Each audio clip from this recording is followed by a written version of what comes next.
மந்திரம். இன்னைக்கு வந்து நம்ம என்ன பார்க்க போறோம்னா, பொன்னியம்மன் கோவில் கூழுக்காக நம்ம கூழ் ரெடி பண்ண போறோம். அதுக்கான இது ப்ராசஸ் தான். இப்போ வந்து நான் 2.5 கிலோ கேழ்வரகு மாவு புளிக்க போட்டிருக்கேன். இப்போ வந்து 1 கிலோ அளவுக்கு அரிசி எடுத்திருக்கேன். இதை வந்து கொஞ்சம் உடச்சி எடுத்துக்கணும், ஒன்றும் பாதியமாக. உடச்சி போட்டால் செம்மையாக சூப்பராக இருக்கும் கூழ். அதுக்காக தான் இப்போ மிக்சியில் போட்டு ஒன்றும் பாதியமாக இதை உடச்சி போட்டுக்கலாம்.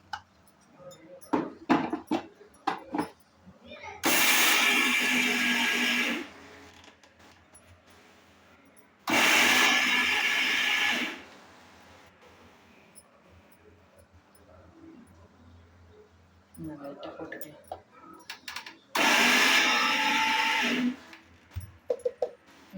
அவ்வளோதான். இந்த பதத்துக்கு இப்போ இதை எடுத்து ஒரு பவுலில் மாற்றிக்கலாம்.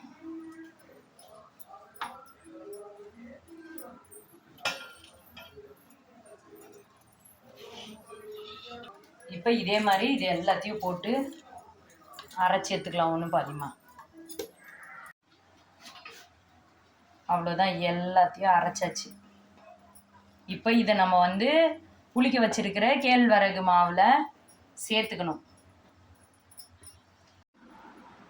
ஓகே, நம்ம மாவு அரைச்சிட்டோம்ல, இதான் கேழ்வரகு மாவு புளிக்க வச்சிருக்கிறது. இப்போ இதை எடுத்துட்டு போயிட்டு அந்த மாவு கலந்து வச்சிருவோம். இப்போ இதை கழட்டி ஏற்றலாம்.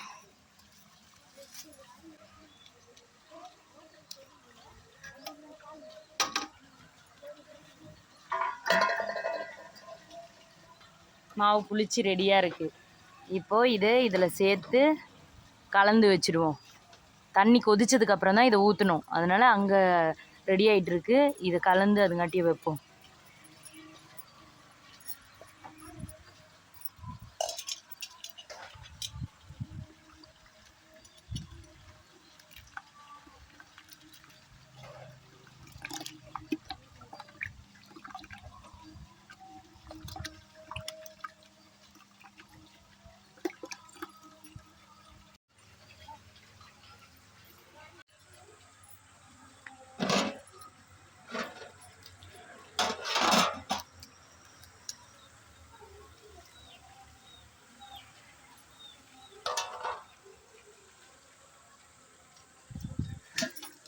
தண்ணி நல்லா கொதிச்சிருக்கு. இந்த சமயத்தில் நம்ம இதை ரெடி பண்ணி வச்சதை அதில் ஊற்றணும். நல்லா கலக்கிட்டு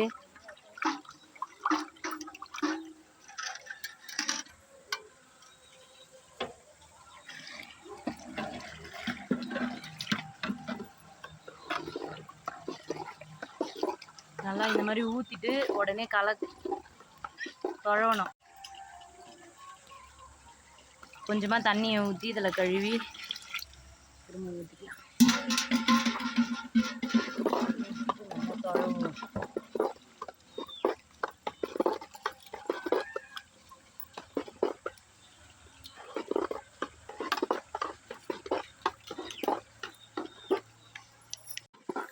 நல்லா தண்ணி ஊற்றி தொழவிட்டு இந்த பக்குவத்துக்கு அப்படியே தட்டு போட்டு மூடுவோம்.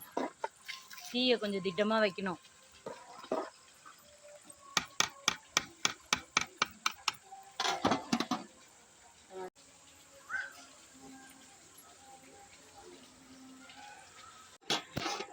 இடையில திறந்து ஒரு தொழவி விட்டுருவோம்.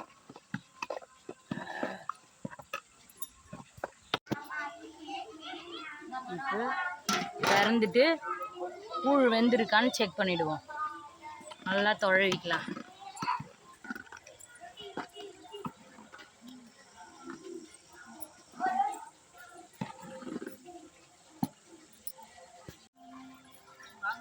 கூழ் வெந்துச்சான்னு தண்ணியில் தொட்டு கையை தொட்டவுடனே இதை பாருங்க, கையில் ஓட்டல இதை பாருங்க. அவ்வளோதான், கூழ் ரெடி ஆயிடுச்சு. இதுக்கப்புறம் நம்ம இறக்கிட வேண்டியது தான். இறக்கிட்டு சுற்றி க்ளீன் பண்ணிடுவோம்.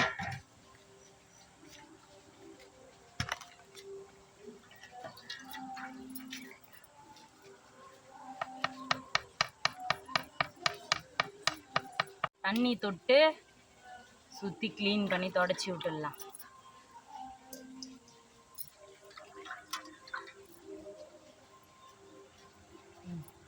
அவ்வளோதான். கூழ் தூக்கின்னு போயிட்டு இதோட உள்ளே வச்சிடலாம்.